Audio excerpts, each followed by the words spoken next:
Derrick, thank you so much for coming. Look, Nice greeting, man. that is a bass player's. Like I owe you. That's a bass player's handshake. Now, if you've been sleeping in a cave or you haven't heard of Derrick, he is just a. I've been geeking out on your bass playing for so long. Them old videos, I think.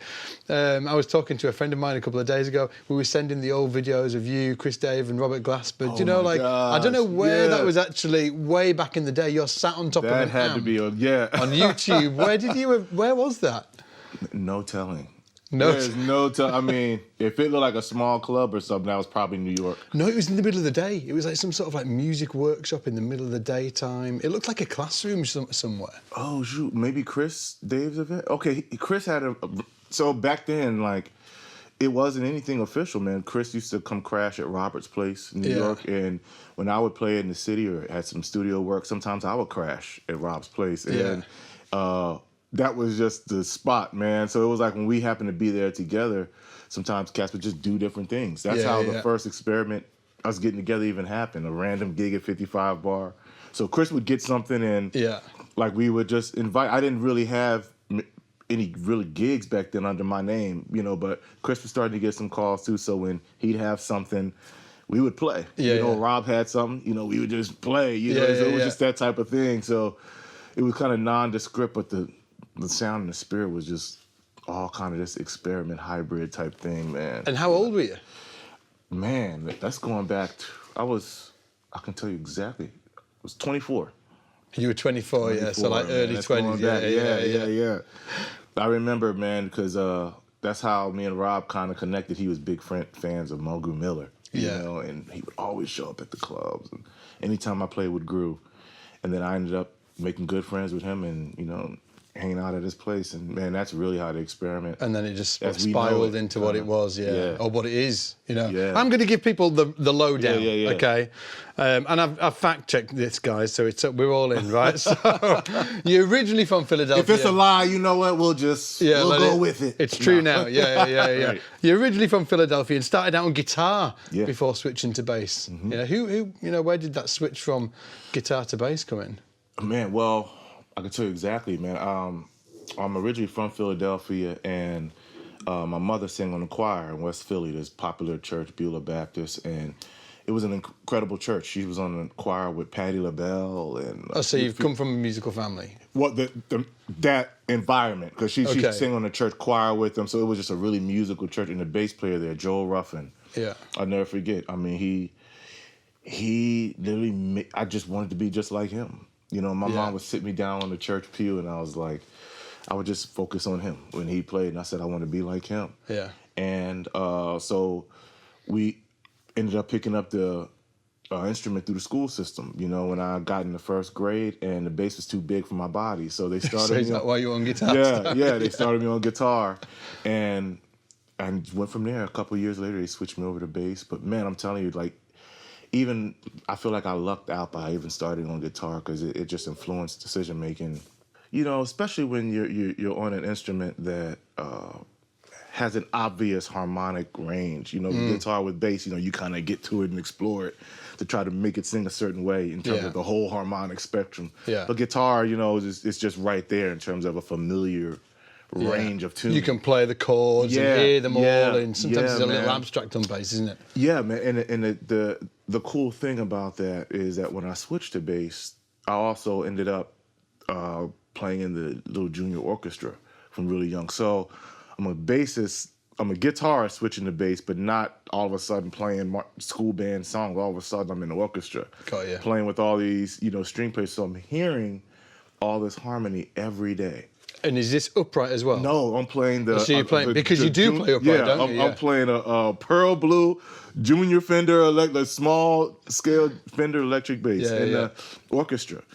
But because, you know, I kind of acquired a taste for harmony, you know, really young, I think that made my ears just really open up even then, like, to really take in all that sound and like how the orchestra sounded. Right, okay, you know, and I wanted to kind of practice that. You know, when we were done, I was like, what are they playing? I'd work out the little chords even then. Hey, listen, we're going to be going back to the main video in just a few seconds, but quickly, I wanted to let you know that we have got a special SPL giveaway club that you are going to want to be a part of because it's 100% free to join. Each and every month, we give away audio interfaces, strings, bass heads, pedals, cables, multi-effects, straps. We even give away basses. And to join the giveaway club for free, all you need to do is go to splgiveaway.com or just click the link in the description. Now, with that said, good luck in this month's giveaway, and let's get back to the main video. And who were you listening to? Who were your influences back then, before you went to music school? Man, well, before school, well, early on, man, it was Joel Ruffin, and then I was heavily influenced by gospel bass players. I kind of learned later who they were. Yeah. I didn't realize I'd been listening. I didn't know I was influenced by Joel Smith until actually recently, where I found out he was on some of those records. You know, Andrew Goucher, of course, and actually my first professional gig, people don't really know, was with James Moore. Oh, really? James Moore, I was 12 years old, man. You were 12? That was my first gig. And because all I did back then, man, also, man, I loved the specific style of playing, man. I slapped a whole lot and tapped, and that was just the, man. What you did, isn't it, when you man, no, I love it. That does, you know, that was where I'm from. So the cool thing about playing that music and really getting a chance to, you know, be floored by the influence of Goucher that young, you know, it was incredible. And I'll never forget, later in one night, I ended up hearing 3 bass players all on one cassette. My best friend, Thaddeus Trebet.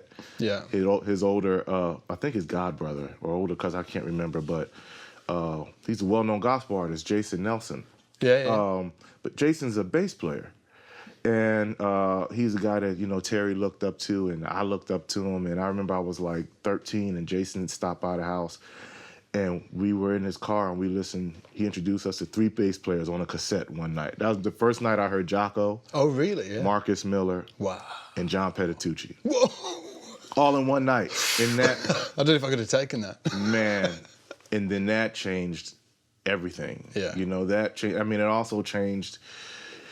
All of a sudden, you just realize the focus because you fortunately, I had, you know, my best friend. We would just play together a lot. So, you know, we shared it a lot, but then that changed the focus where we were all of a sudden trying to transcribe, you know, and getting night vision. And Marcus Miller, I think Tales had just come out at that time. Yeah. And at that time, John Petitucci was also doing things with that GRP big band, a lot of upright stuff with Chick, which was really cool because at that point, I'd switched to upright too in the orchestra. Yeah. So it was just divine timing, like the influences when they hit me in my life young. It was just like, was this before you actually went to music school? Yeah. Oh, wait. This is junior high, elementary. Yeah, elementary school with Goucher and Joel Smith, but then going into junior high with the influence of Marcus, and you know, and it was an honor getting a chance. I did a panel with him earlier for a Blue Note cruise, and to get a chance to tell him to his face. Dude.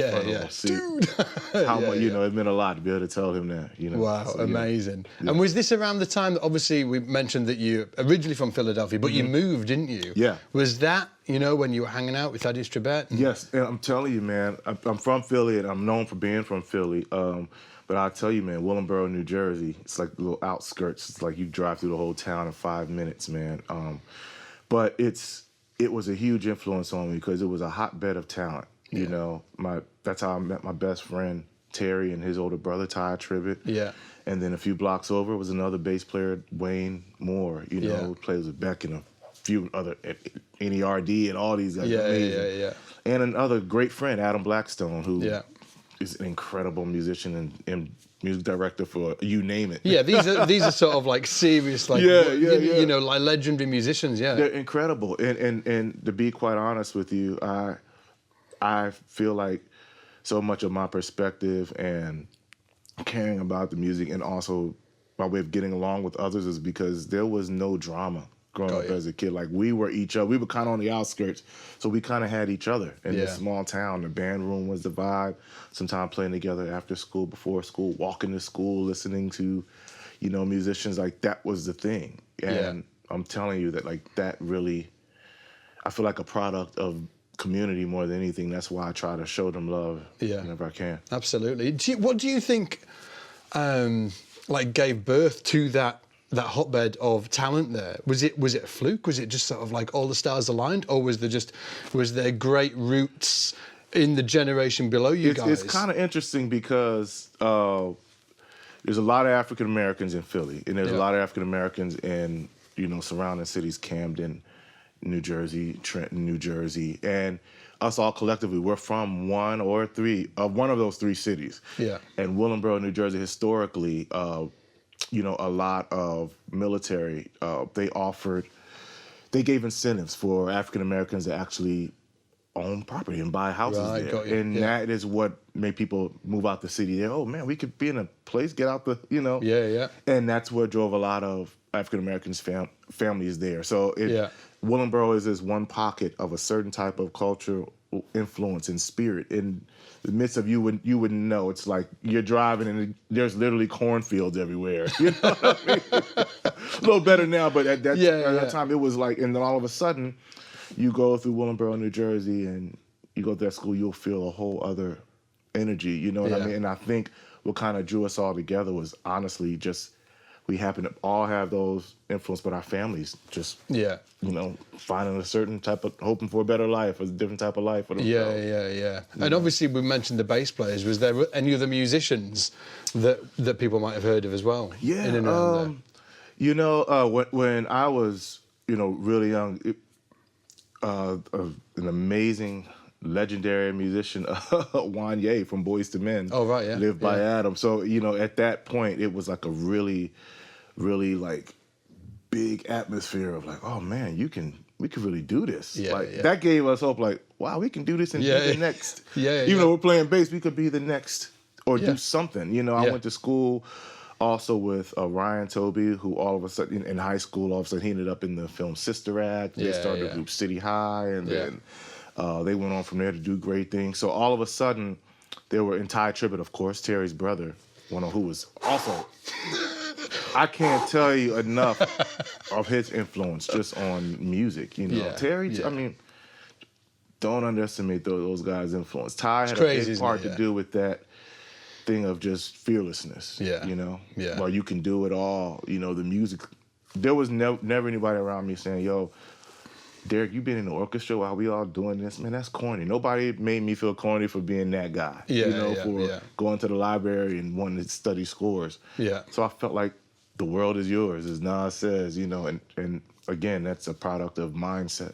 Yeah, absolutely. Yeah, and you obviously mentioned studying scores there. Yeah, because and we'll get on to talking about you doing working with symphonies and writing for symphonies and like that. You are kind of unique in that way that you know you've like got your own thing going on and you're like a bass player and then that's a whole separate like part of your career, isn't it? That was that. Did that start way back then as well? When you were a kid? The desire for it started. You know, I remember I was a terrible reader, but the Philadelphia Public Library had just a mass of scores. And I would just go check them out. Didn't even know what I was really looking at to that extent yet. I would just go there and like literally just look at it. Just look at it, you know. And when I tell you that was honestly the beginning of it, because you know, again, going back to the guitar, when I started that at like, I think I was 6, and that appreciation for harmony and being in the orchestra so young, I think that informed my decision making, where that always was just a sound that I liked. Yeah. You know, at that point, I just did it for fun. I would just look at scores just for fun, not that I wanted to do this one day. It was just something. So when I ended up going to Temple for music, I was a jazz major. And, you know, also with scholarship commitments, you have to be, you know, in the bands and for that. But I was really obsessed with the orchestra, so I would just start going. So you were interested in it when you actually at music school as well? Yeah, when I got into music school for jazz, I'd never abandoned that desire. So I met the conductor of the Temple Symphony, and I started going to rehearsals. You know, they were tempted to even kick me out because I would just show up and just go. And I showed up to every rehearsal they had. I would show up and introduce myself to the to the composer instructors and all that. I just made my presence felt. Yeah. To the point they actually opened up a space for me, and I ended up being the first jazz major ever in the orchestra as well. Yeah, and chamber groups. But honestly, that was just will and not letting go of what I liked. You know, and I really feel like the career kind of found me in an honest way, because it seems like a cool plan now, but honestly, it was just never deciding to not feed what I actually enjoyed. Yeah. And I feel like a career kind of found me. Absolutely, yeah. Now, when you went to music school, did your friends go to music school as well? Was there ever a conversation where you guys were like, what should we do? Are we going to music school? Are we going to do this? Yeah, it's so funny. Not really, man.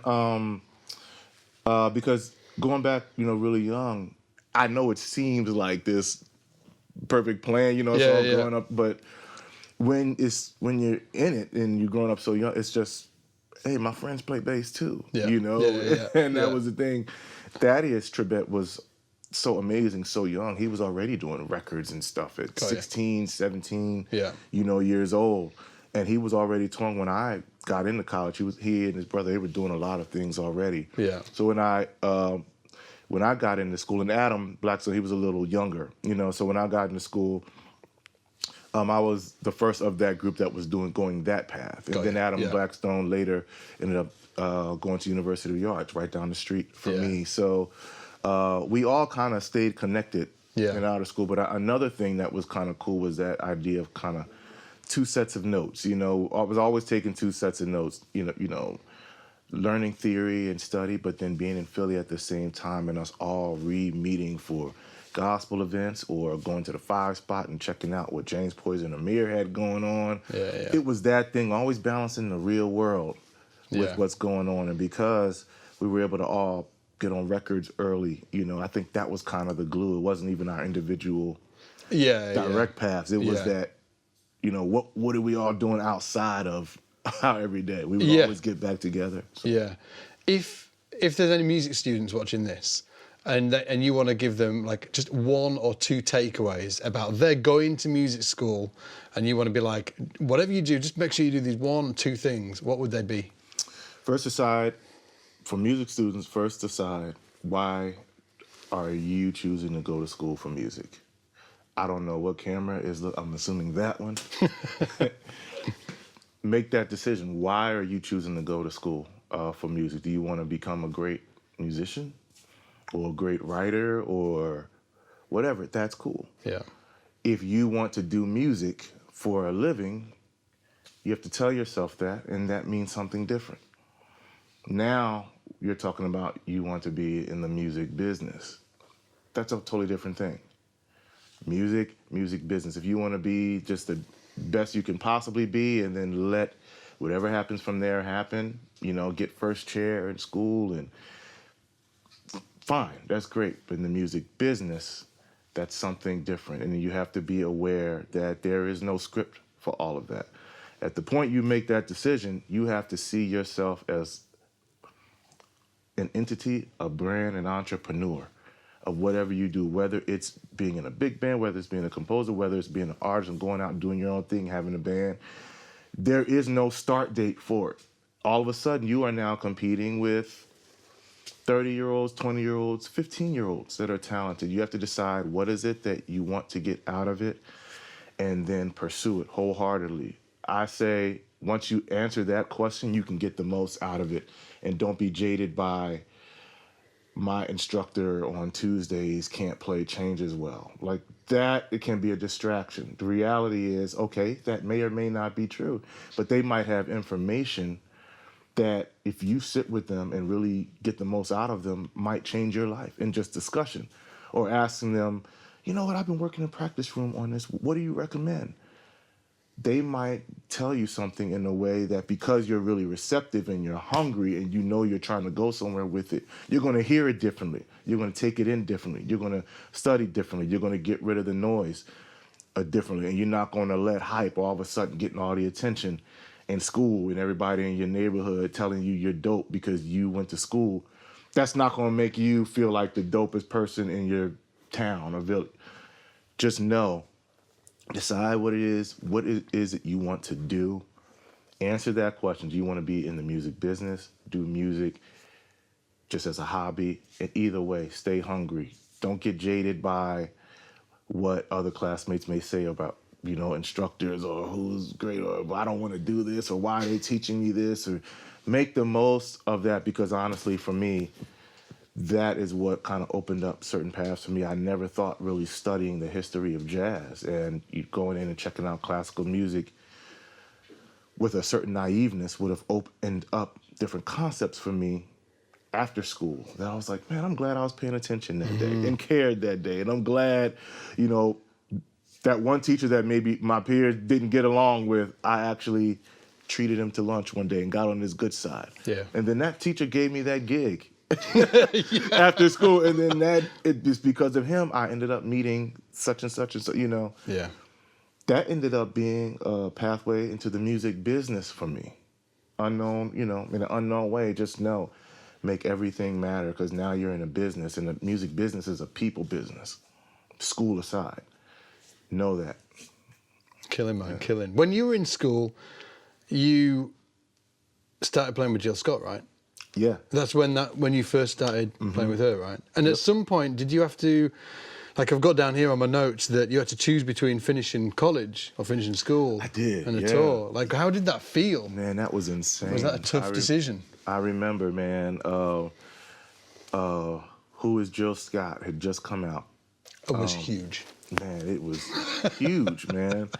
And she just took off. And I remember my first international gig with her was in London. Oh, Jazz really? Cafe. Wow. Yeah. Jazz Cafe London, I'll never forget, man. And that was so special, man. And London was special to me, too, at that time, because I worked on that Fluency record and all, you know, so it was just cool. It was a cool energy. Yeah. But Jill was just so amazing. Her spirit, you know, she was always checking out music, and she was just like one of the guys, except she wasn't. She was Jill Scott, you know? Yeah. And I love that situation so much, you know, and every musician in the band at the time, you know, we're great friends to this day. It was just so special. And it was so tough at the same time to kind of decide to leave that and go back to school. But, you know, to answer that other question about, you know, for music students, you know, getting the most out of it, if you trust your path and value taking in information, sometimes you have to make uncomfortable decisions when you don't know how you're going to quite land on your feet yet. Yeah. I made that choice to go back to school because all of a sudden I kind of cared differently about the information, you know, I was getting. At that point, I'd made kind of good friends with some of the instructors, and I really started actually working on scores a little bit. And I was like, you know what, I was wise enough to know that I didn't know a whole lot. That you felt like you wanted to keep learning. I didn't know a whole lot, you know, and I think that was, you know, really, it was the saving grace for me, man, because I ended up going back to school. And one of the people that helped me make that decision was Jill. You know, she said, you know, follow your heart, because she went to Temple too, briefly. And she said, and James Poyser, one of my heroes, he went to Temple too, you know, and they were all saying, just do it, you know, trust me, just follow your own path, go. And that from that senior year on, that ended up opening a whole new pathway into the business. You know, it was there where I met Christian McBride, who my senior year, who connected me, you know, with the summer jazz camps, and from there, you know, things kind of took off. So similar story, man. Sharay Reed, we were talking with him a couple of months ago, and Sharay Reed, man, that man. I know he's got some, got some groove. Leave him be. Listen. He's incredible, isn't he? I love him. Yeah. Well, he got the call for Aretha when he was in music school. Wow. The first he ended up playing with her later on, but the first call from Aretha Franklin's team. I'm sure it wasn't Aretha on the phone. Yeah. Hey, Sharay. Right. I got a call from, I don't even remember who the call was from, but they were like, "Yo, can you go out with Aretha?" I'm like, "Aretha who?" Aretha Jackson, you know? No, like, Aretha Franklin. And, of course, I was like, yeah, but then I was like, I was on scholarship. So I had to talk to my dad and my teachers, I asked my teachers and they're like, it's a big opportunity, but, they were like, those opportunities, they come and go, but like this time to get your education and this experience, it's not going to be around like those other opportunities will. So, and then my dad's like, "Man, listen," he's like, "that thing will come right back around, man. You just get your education." The call will come again, and he said he did come again. He said it was amazing. Yeah. It seems like, again, looking back when I tell the story, it seems like I'm just telling another fact, but what gets lost in translation? Oh no, those moments were big moments. All of a sudden that Jill Scott, that was also money in the pocket and having fun, and all of a sudden to go back to school and not many gigs. And That's like when you're that homework. That's like everything. But man, again, just trusting the path or trusting that little voice. The intuition. Can't speak to that enough. Yeah. When you were in school, and this might have happened before school, and obviously you mentioned that you were really into gospel earlier on, and then you got into the jazz and listened to John Patitucci, Jacko, and who was the other guy on that? Marcus Miller, right? Yeah. When it comes to actually sort of getting your fingerboard down and understanding how to move around it, and the things that are available when you're playing, is there any certain exercises or things that you can think about in the past that you discovered that kind of like unlocked little things for you on the bass? It was a combination. I want to say it was a hybrid of things, man. Because also, again, being influenced by guitar and not letting that go. When I really started trying to develop how do I manipulate things and make, my voice sing a little bit, I was also trying to get out ideas. I was heavily influenced by like vocalists, Nancy Wilson, and Russell Malone, legendary guitarist, and some of the things to make things manipulate well on guitar. It's a certain type of stretch for bass. Yeah. So for me, it was it was doing less things that were going from the half first position, like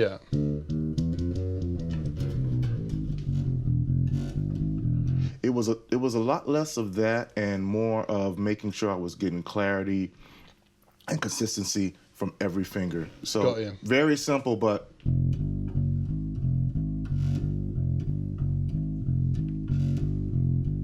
got you.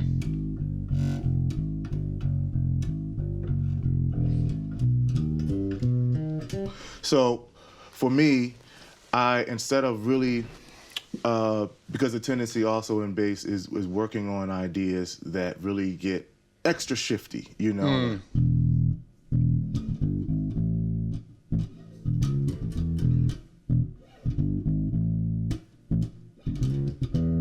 Even right there, I've just done like 4 different positions, and it's kind of and it's kind of designed, when you're reading through early is just getting you constantly moving up the up the range. But for me, I decided to not abandon that love of guitar, so I started figuring out how do I kind of group things a little differently too. So you're looking for systems, basically. To literally think about more in a more economical way in terms of if I weren't playing bass and I just really wanted to sing and have everything at my available to me to get to wherever I need to go, and not necessarily think about the way to get to notes that's most comfortable. Because sometimes what's least comfortable, just the notes might resonate better on certain strings to make it work. And the sacrifice of that is sometimes doing an unorthodox move.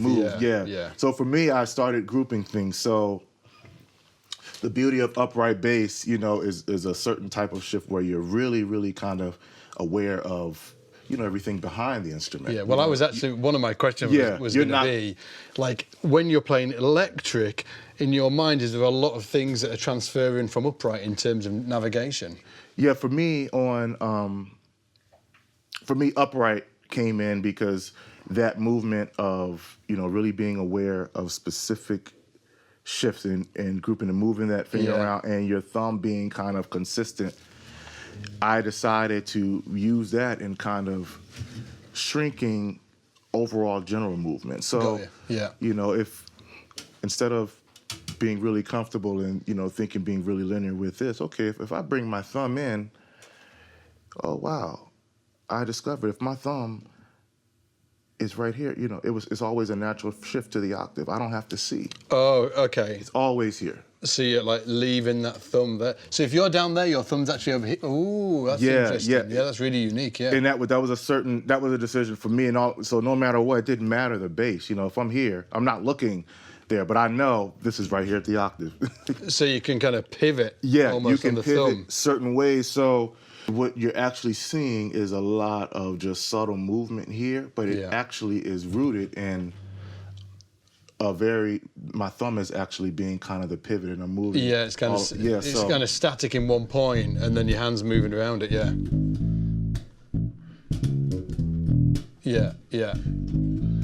That ended up really informing my decision making. So that actually, you know, kind of really opens up economy and getting around on the bass. So I'm really thinking it's generally this is all of a sudden, you know, you're now an octave and then a minor, you're 2 octaves in a minor third on a 5-string bass.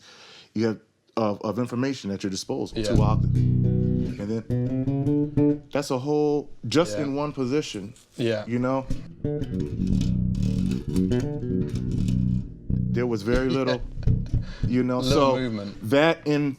So to make that work, that is where upright discipline really helped because there was a certain callous, my fingers callous in a certain type of way. Yeah. The thing about that and not being as linear but being more, you know, fluid with it is that it doesn't just develop calluses. You're going to be using more meat at certain points, you know, so it won't just be the tip. Sometimes other parts of your finger will be developed. So there'll be a season of it hurts. You know what I mean? But the cool thing is each finger will start to sing, you know, regardless, even if you're having to do an unusual stretch, this callus that might have been developed here is allowing that note to sing where it doesn't sound, even if you're pushing, it doesn't sound sometimes like it'll sound really.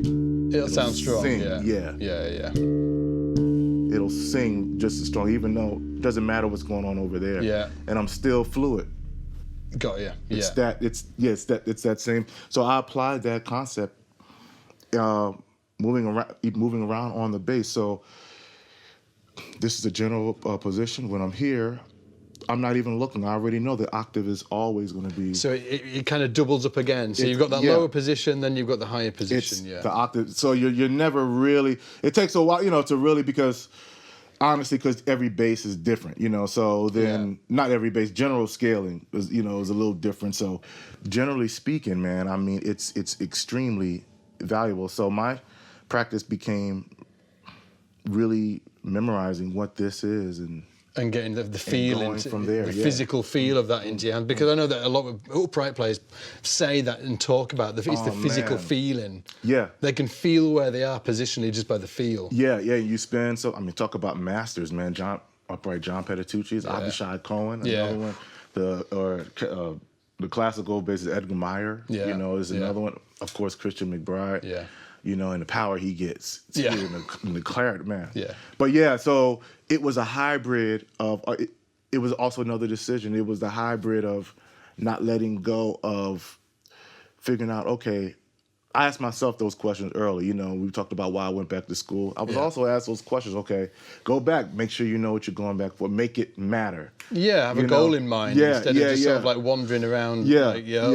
So aside from the information I wanted to attain, it was also, you know, I wanted to develop, you know, my voice. Also, going into that Jill Scott gig my junior year, I was exposed to some incredible musicians that just kicked my butt. Yeah. And I was just like, man, I kind of want to make my instrument sing in a way like that too. You know, that's pretty cool. And that became a true desire, you know. And in that, when I got back to school, it went beyond just trying to improve on the bass in terms of the bass tradition. It was also, okay, how do I manipulate certain things to develop, you know, my voice and my taste? And that was another saving grace where, because I didn't abandon that, that's where certain things I did early, I was able to document it on records, you know, with Terrence Blanchard and beyond. Yeah. And in terms of harmonically playing around, changing, because some of the stuff you do with Glasper, it's like it's crazy, right? So obviously, and we'll talk about your rhythmical concept as well, because I want to talk that, because that whole thing is a different conversation as well. But in terms of harmonically, is there any way that you organise the notes of the fingerboard? Like, are you thinking scales? Are you thinking chord tones? Are you thinking everything in between? I actually am not, man. You're not? And I'm not.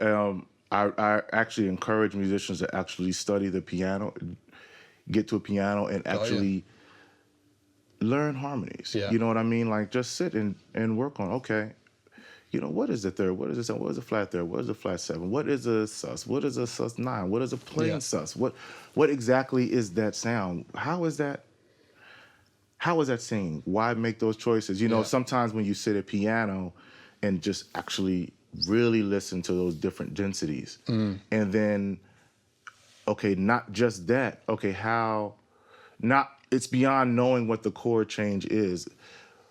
What's making that chord sound like it is? Yeah. You know, sometimes people look at a lead sheet and they're looking at the chords. I always say I just need a harmonic sheet, because chords are is a succession of notes. So that's actually specific. So to me, when I say what's the chord, if somebody says A major 7, to me, that is the harmonic content. Yeah. What's the actual chord? What's the actual chord? What's the voicing? Which is the sequence of, and all those things really stand out at piano. So for me, that was another saving grace. I very rarely ever actually worked on harmony on the instrument. On the instrument, yeah. It should be said as well that, like, some people might be watching this that don't know, but a lot of music schools, piano skills is mandatory, isn't it? When you go, it's like, you're majoring in whatever, but it's mandatory that you have some basic sort of like piano skills. I totally recommend for the exact same reason that you're talking about now. Yeah, I totally recommend that, because if you tend to separate things and just learn harmony for what it is, and not necessarily manipulating it at your instrument, but just hear it and see it, you know. But seeing it, you know, sometimes people can hear it and just may not read well, but when you can hear those things, that really opens up another world, because now you're working on your skills as a musician. I recommend, actually, for musicians, if they want to get better at harmony, I'll tell them a list of people to check out, and actually get your reading chops together and start trying to transcribe note for note what's happening. Get a Billy Child's record and actually try to transcribe it, you know. Get something that doesn't have a lot of harmonic movement, like even So What, or something like that. And actually just jot out exactly what you're hearing, or try to mimic exactly every part that you're hearing, and then try to play it together and figure it out. Oh, okay, it's triad movements over while somebody else is doing something else, and it's the combination of things that's making a harmony sound like what it is. But for me, that's what was a saving grace for me. It was like being at piano, really hearing what the harmony is, and then when I'm actually playing, I totally don't. So there is no. Are you like listening for the harmony? Exactly. And then you're applying, you know. Exactly. Yeah. So that on the bass. Yeah. So I mean, I don't know. Let's put it to test. So. Okay, so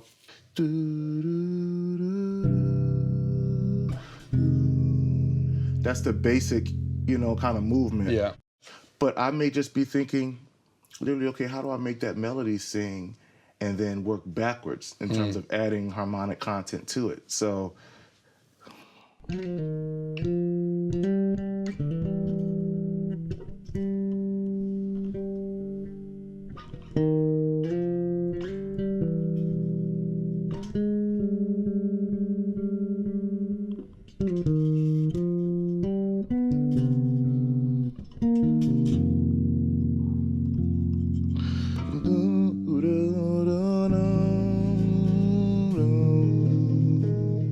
So actually the harmonic information where I'm going backwards, I'm working for, and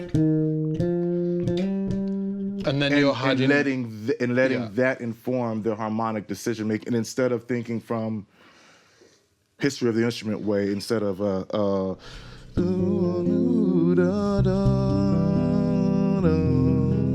instead of that type of block type movement, I'm actually thinking, let me just let my harmonic information I study away from the instrument actually just make me completely free where anything can happen. So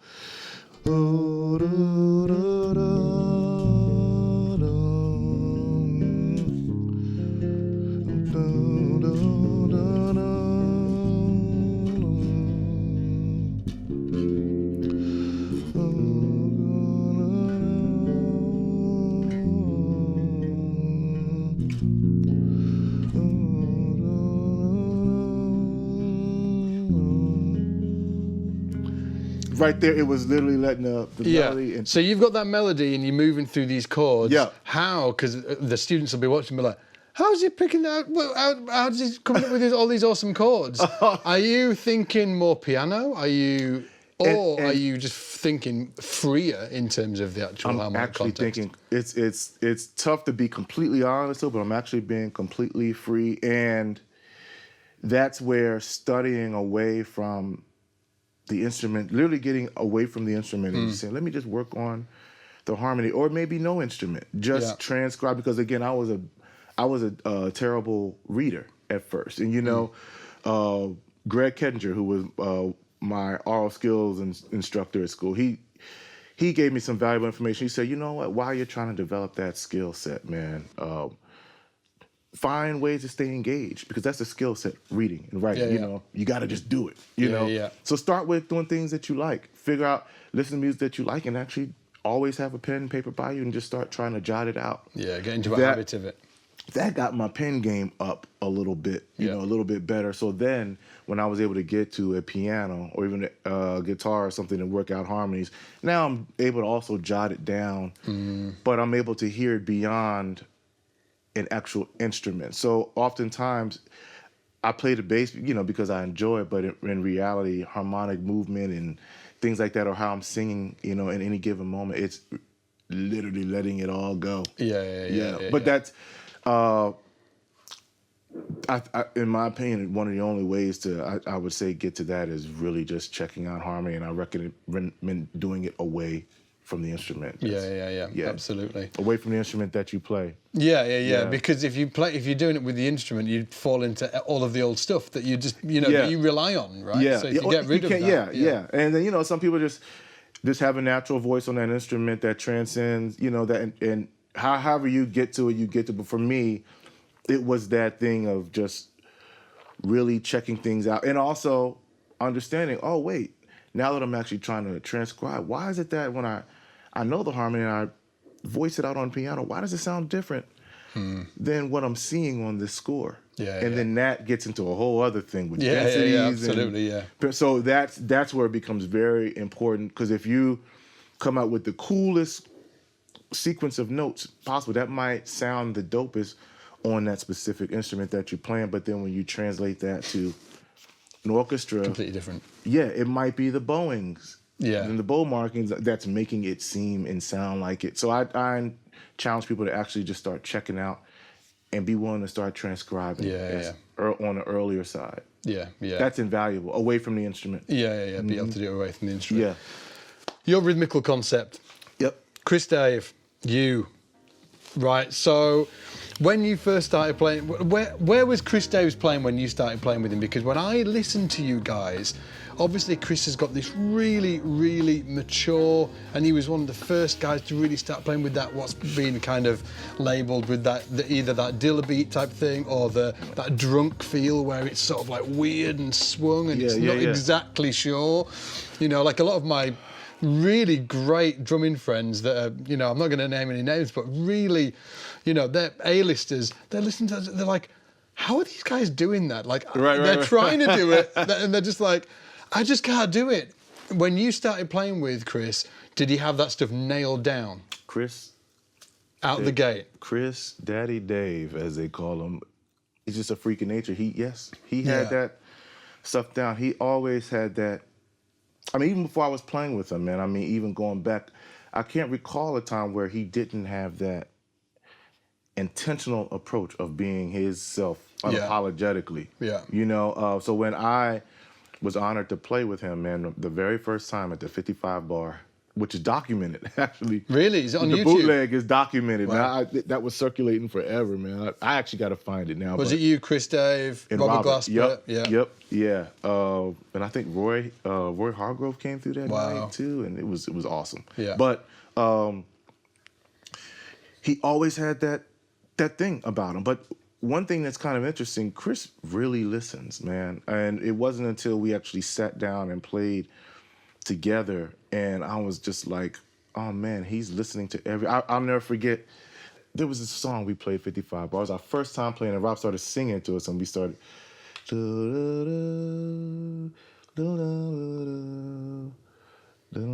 forgot that song.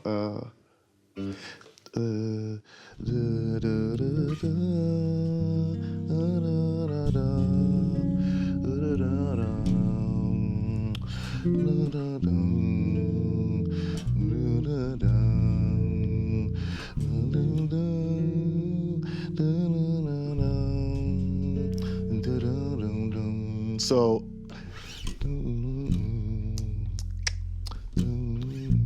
that's all I was playing. Yeah.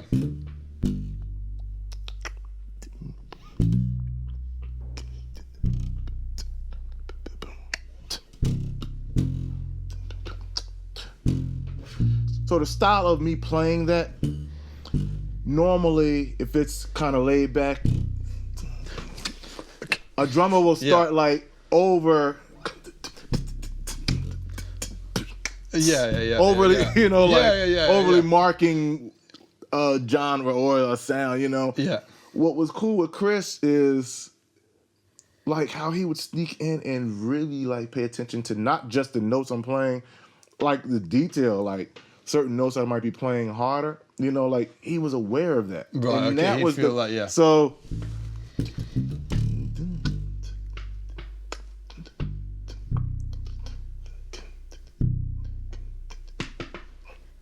yeah.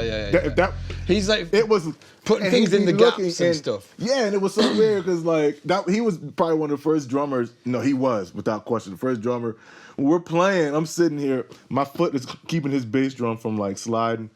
The whole night he's staring at my finger. Like, oh really? He just and enjoy like his awareness, man. Like not just to the obvious thing like choice of notes and stuff, his awareness to pressure and decision making, you know, all that stuff. And when anticipating what I may do the next, I'm like, how did you know I was gonna?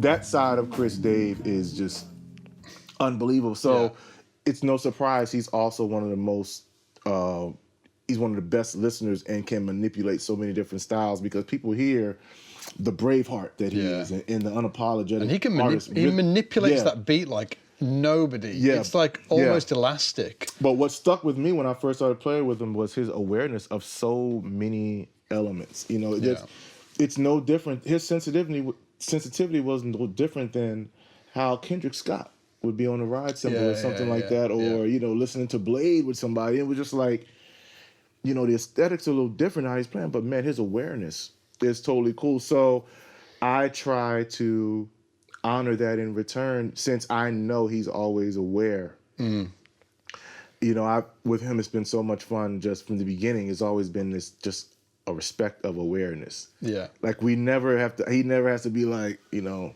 if we're that same night we're doing.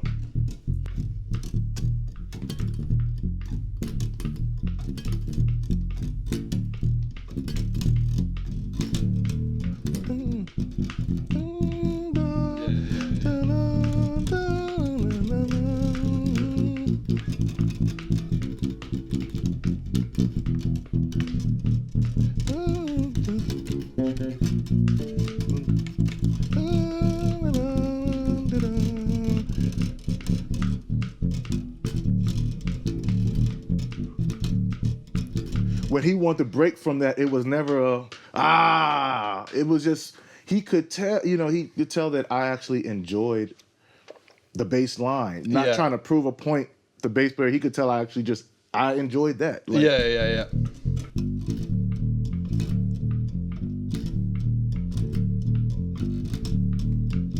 And he's the type of guy that's really hearing every part of the inflection, that I'm not just playing.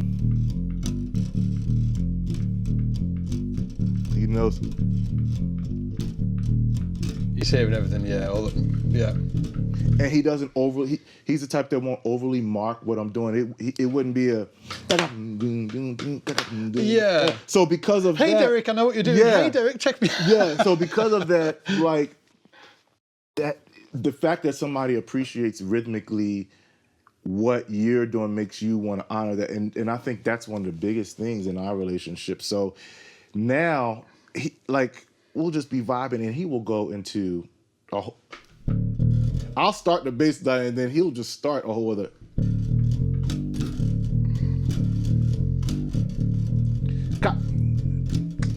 And he'll just. Yeah.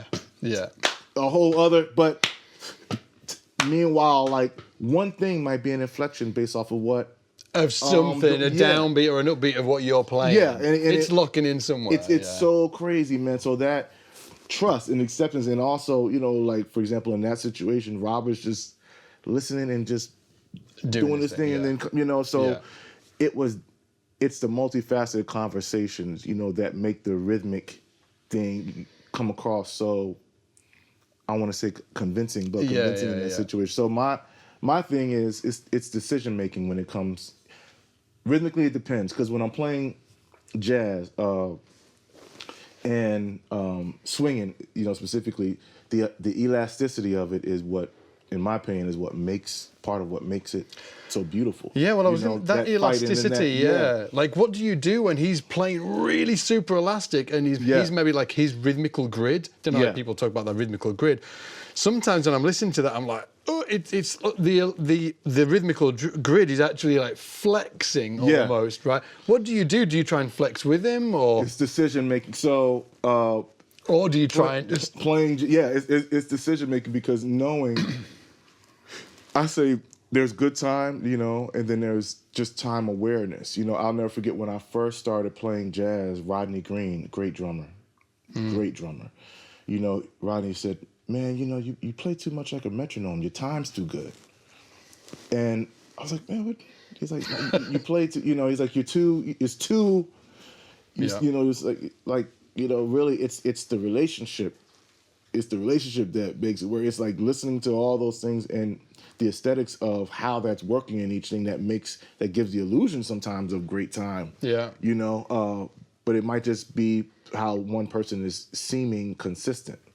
Yeah. And so then it was just like, man, okay, when I'm playing in the straight ahead sense, sometimes what might seem like good time might be me pulling back because I'm hearing a drummer rush, or not rush, but push. Yeah. But and you need that sort of like that friction almost. Yeah. But sometimes in another situation, I might go with that drummer because the pianist might have a tendency to lay back a little too much. To sit back in the pocket. So going into anything with a certain rule kind of overly marks like my style and makes my ears kind of shut off a certain type of way. So one of the biggest things for me, you know, checking out jazz, and, you know, for people, listen, I really recommend, I mean, there's obvious yin and yangs like Ron Carter, you know, and Tony Williams to check out. But even something, man, like Israel Crosby. Yeah.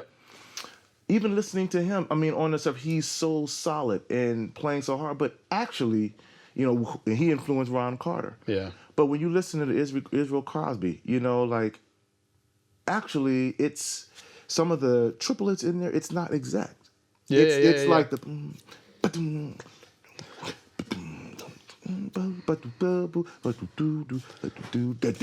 mixture of straight notes versus eighth. It's that combination of things mixed with the drummer in that situation, and Ed Thigpen, who's really keeping the time, really strict, you know, like, that makes that work. Versus somebody he might have influenced, like Ron Carter. Ron Carter, you know, has a certain spirit in his choices of notes that remind me of Israel Crosby, even though Ron's doing his own thing. But rhythmically, I don't hear that at all. You know, it's completely different. You hear him with it's like, that's the beauty of, like, oh man, okay, interpretation, elasticity, and all those things, like figuring out what that is. And so when it comes back, circling back around to Chris, working with somebody that's very aware of that, but then trusting that he can switch personalities in any given moment, and trusting that I'll stay there. That's what makes that so beautiful, because it's rare where if I just choose to go,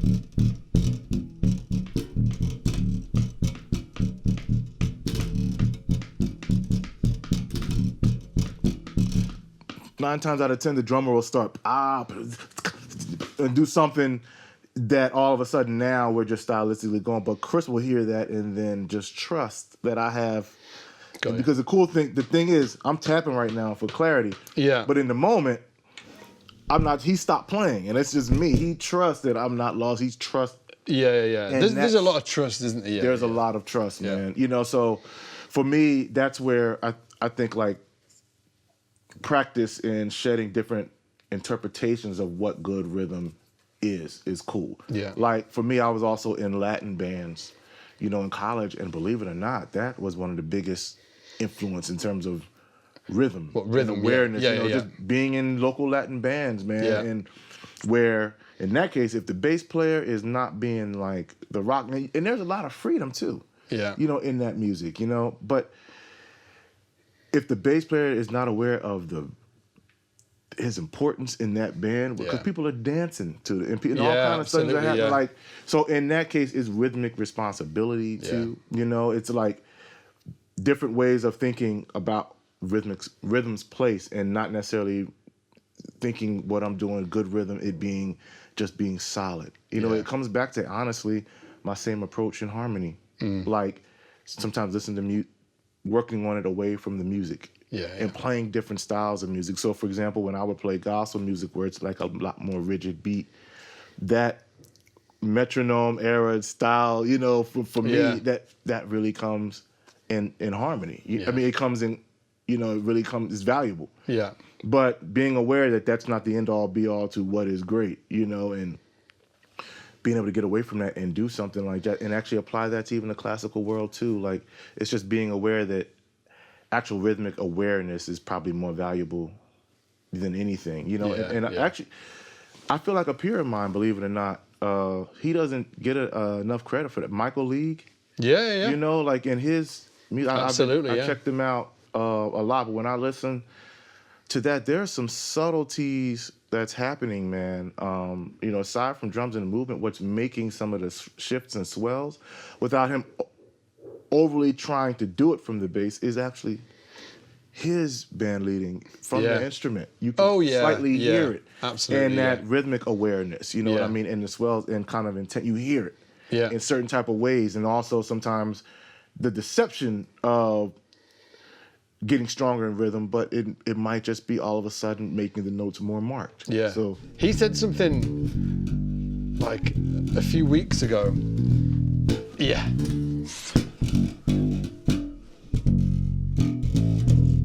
Something like that would lead into something, but how everybody knew that was coming might be from, oh, okay, I'm hearing more enunciation now. Exactly. He said something a few weeks ago, and it really made me think. I've not heard anybody, and I think it kind of like wraps around what we're talking about right now. He said, good time and good groove are two completely different things. He said you can have good time. That is true. He said you can have great time That is true. and not groove. And you can really groove and not have good time as well. He said they're two separate things. I was true. like... That is it. No. What I was talking about is time. Yeah. When I'm talking about doing these exercises, I'm talking about time, about locking in with a metronome and really having a clear sense of how to play in time. Yeah. Groove and feel is a completely different thing. Yeah. People can have groove and feel without having good time. Yeah, absolutely. Many people have good time and don't have groove or feel. You know, these things are very different. That's what I'm getting. I completely concur with that. Yeah. And being aware of that, because sometimes a situation might require focusing on good time and maybe sacrificing a little groove for the sake of. And when you were saying being like aware. you're playing it's too metronomic. Yeah. Right? It kind of sort of like feeds into that as well, doesn't it? Absolutely, man. Yeah. I mean, so honestly checking out different genres and what defines great time based on certain styles and also certain relationships between some of your favorite players on records. Yeah. Could be different, you know? So really, it comes back, I can't say it enough, listening. Yeah. You just mentioned the classical thing as well.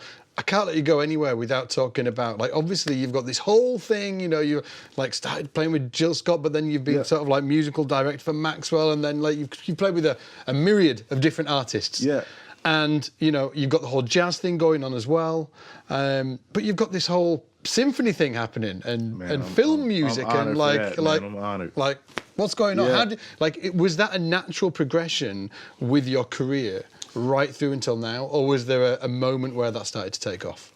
You know, I gotta tell you, man, Scott, to be honest with you, my whole career, and I feel very fortunate to say, has really been things that have blossomed based off of actually what I enjoy, you know? And the path wasn't necessarily clear at first, but it was honestly just sticking to what I enjoyed, whether it was hobby or bugging people.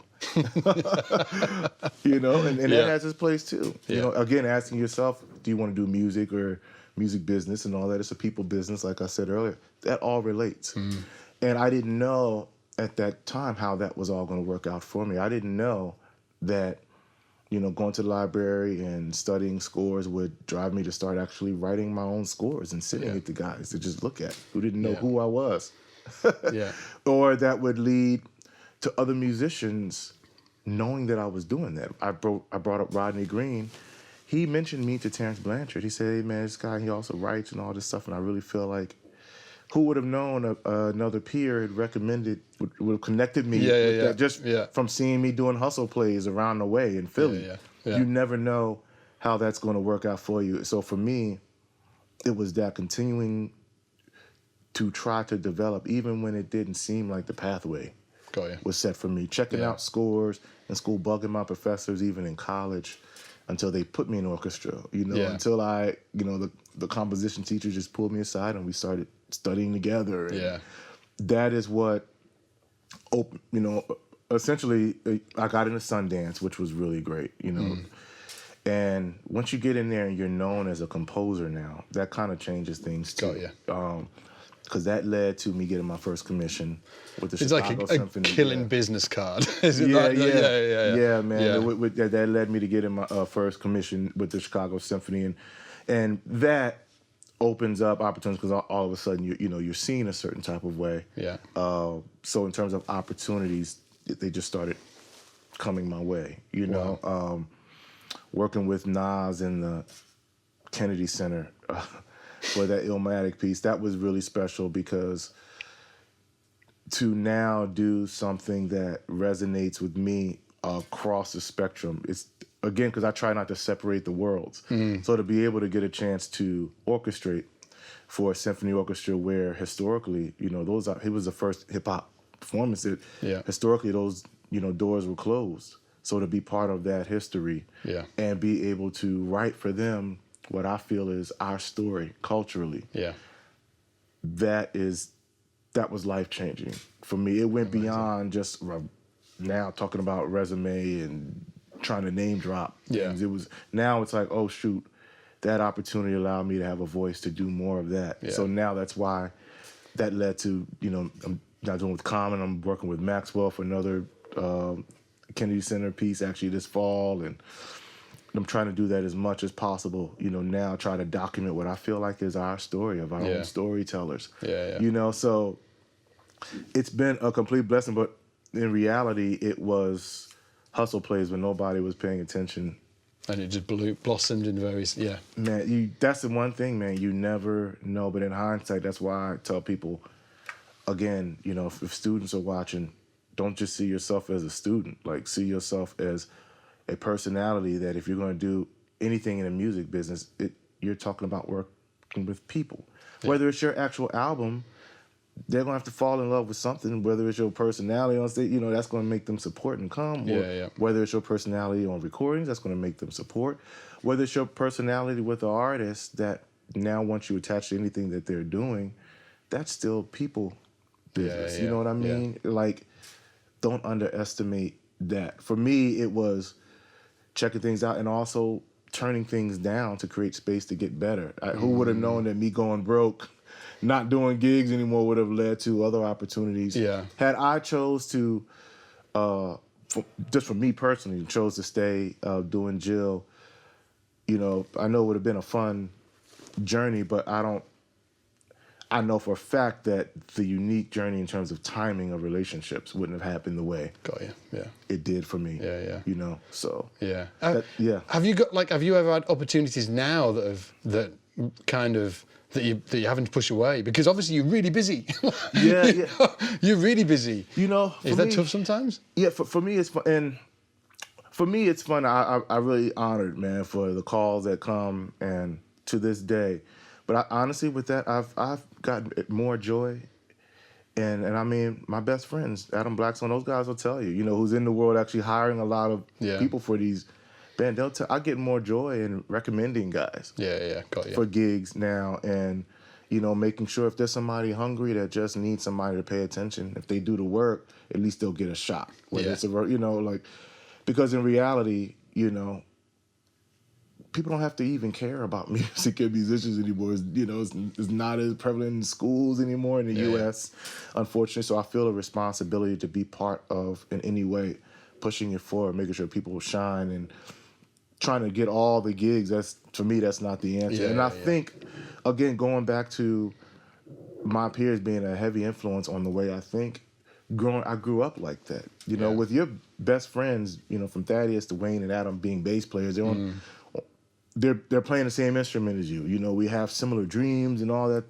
So, but from day one, we cared about what each other were doing, and wanted everybody to shine. And I think that is what's kind of led to my career path as a bassist now, doing less in terms of playing with a whole bunch of different people, but just seeing a lot of bassists take those opportunities that I might recommend them for and shine. I feel like that's part of my story too. Here, man. Yeah. I can't let you go without talking about bass game. Okay. Yeah. I'll be burned in flame. Let him go. You had him and you let him go without talking about the basses. What is this? It looks amazing. How do you pronounce it? This is a Miura bass. Miura. Man. And this guy used to make the... What is that? Exotic. He was the guy that started Exotic, right? And then he's left, obviously, and he started this new bass company. Yeah. Like, how did that relation develop? And how did you have any... anything to do with the development of this bass? Were you like, this is the bass I want this, that? Or was it like he was just like, check this out, and you were like, I'm sold, give me it. Man, this is what I'm very glad you asked that, actually. For me, I didn't play like fancy basses, man, growing up, or boutique basses, or had that luxury, man. And you had the jazz bass, that 5-string, yeah? Played, no, I had a PV Dyna bass.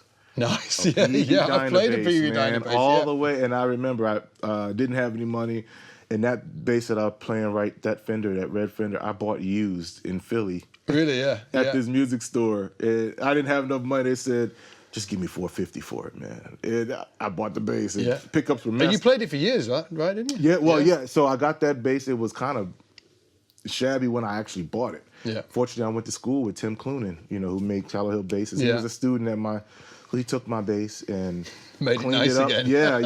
Introduced, put me on the Nordstrand pickup with some noise and it cleaned it up. And but for me, I've never I'm thankful guys have offered to make basses. I've never.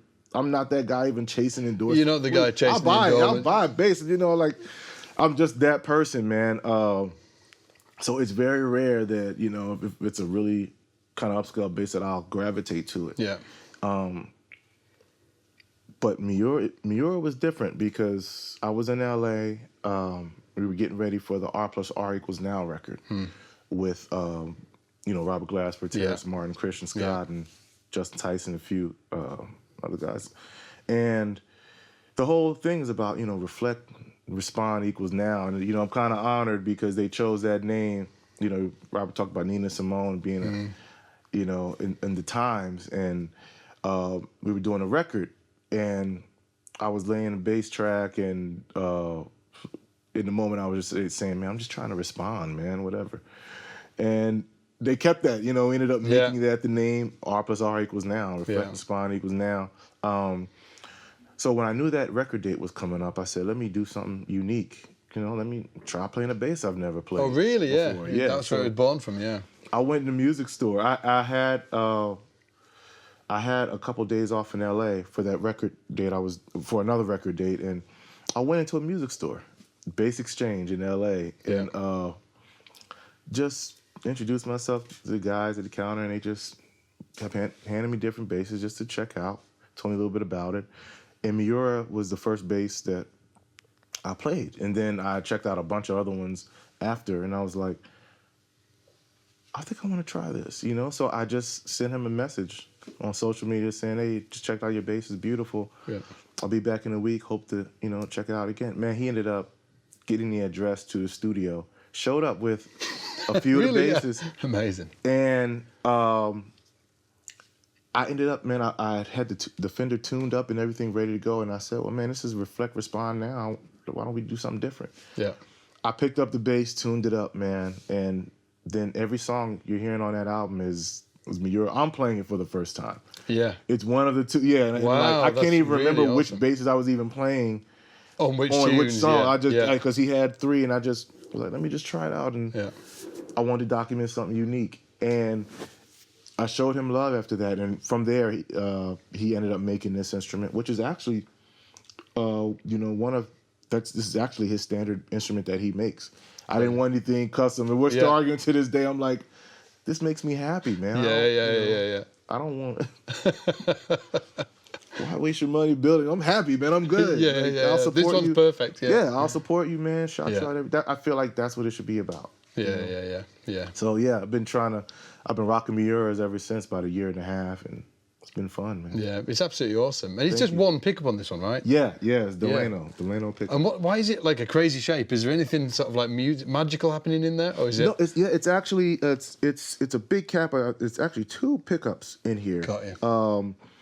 But it's the positioning of it was based on, I think, from what they told me from the earlier Music Mans. Got you. But it's but because of these type of pickups, the back ones, man, they're really, really responsive, man. So even though it can be meaty, man, it tends to cut in a very focused way. Yeah. Which I kind of dig, and it doesn't sound too bridge pickup. That sort of like quacky thing. Exactly. You can get a lot of meat and body out of it. A lot of recent records that I've done, people would never know that it was this instrument. Right. They think it's because at home I record on a lot of a couple different Fenders that I have. But I've been using this lately, and it tracks great. Sounds killing, man. Man. Sounds killing, man. Dude, have I missed anything? Is there anything you're going to walk out and you're thinking, Scott, you didn't ask me this question? Man. What is it? Or maybe I'm just a good interviewer and I've got everything. I don't know. I feel like I've been running my mouth and I hope I have some good stuff, man. Well, if people want to find out what you're doing next and stuff like that, have you got a website or where should we send them? Man, got a lot of cool things in the works, man. And for everything Derrick Hodge related, just DerrickHodge.com. Yeah. You can check out everything there. And I'm really excited, man. I'm going to be posting even more, man, about different writing opportunities. You know, I have this concept Color of Noise that really getting off the ground now. Don't want to talk too much about it yet, but follow that journey, DerrickHodge.com, and on my different social media platforms. On Instagram, The Hodge World, Twitter and Facebook, just Derrick Hodge, official Derrick Hodge. Just go on this journey with me, man. Amazing. Thank you so much, man. It's been an absolute honor meeting you. Are you Thanks kidding me? Other way around. Cheers. Yeah, man. Thanks, guys.